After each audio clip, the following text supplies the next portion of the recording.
He stood there, exhausted, holding a tray with trembling hands, when a woman in a luxury suit slid a $1,000 tip across the table. He looked at it, paused, and quietly pushed it back. What she did next would uncover a truth neither of them was ready for, one that would change both of their lives forever. Rain tapped softly against the diner windows as Amir wiped down the counter for the third time that hour. It was late, and the world outside had already moved on to sleep, but not him. Sleep was a luxury he couldn't afford anymore. Behind his tired eyes lived a story no one in that diner knew. A story of loss. A story of responsibility.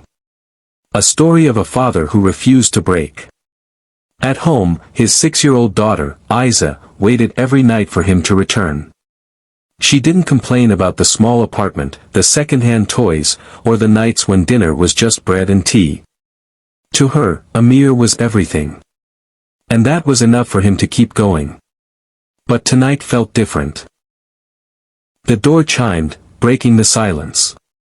A woman stepped in, elegant, confident, out of place in a worn-down diner like this. Her heels echoed across the floor as she sat near the window. She didn't look around. She didn't smile. She carried a weight that even her expensive clothes couldn't hide. Amir approached her with his usual calm tone. "Welcome. What can I get for you?" She glanced up briefly, her eyes scanning his face, almost as if searching for something she couldn't quite place. "Just coffee," she said. Simple. But nothing about her felt simple. As he served her, Amir noticed something strange. She wasn't drinking the coffee. She was staring into it, lost. Minutes passed. Then suddenly. "Do you believe in second chances?" she asked, without looking at him. Amir paused. He had lived a life where second chances didn't come easily. But still, he answered honestly. "I think, we don't always get them. But when we do, we should never waste them."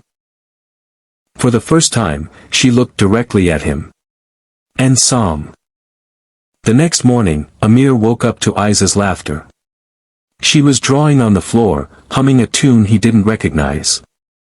For a moment, the weight of life felt lighter. But reality returned quickly. Bills. Rent. Work. And the same routine. But across the city, in a glass tower touching the clouds, the woman from the diner couldn't stop thinking about him. Her name was Zara. CEO. Millionaire. Powerful. And completely lost. For years, she had been searching, not for success, not for wealth. But for someone. Someone real. Someone who couldn't be bought.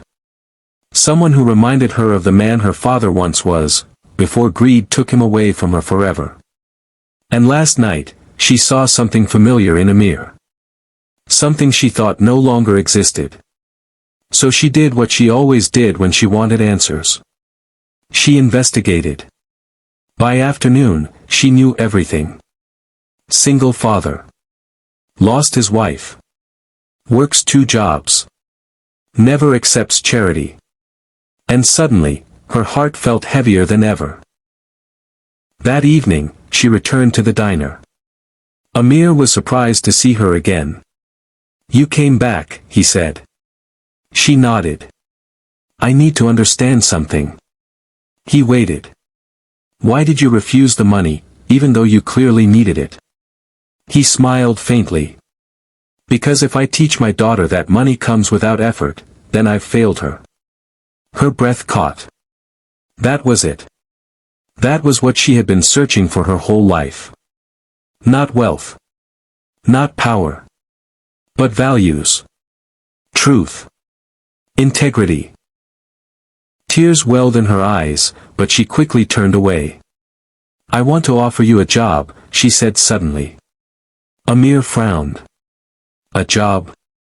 At my company? A stable salary? Benefits? A future for your daughter?"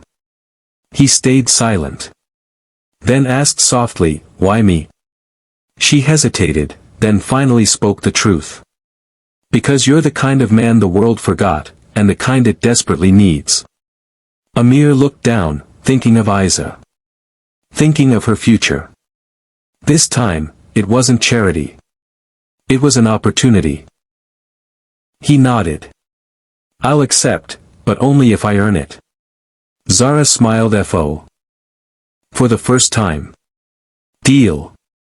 In a world where everything has a price, the rarest people are those who can't be bought. True wealth isn't measured by what you have, but by what you refuse to lose. And sometimes, the moment you stand by your values, is the moment your life changes forever.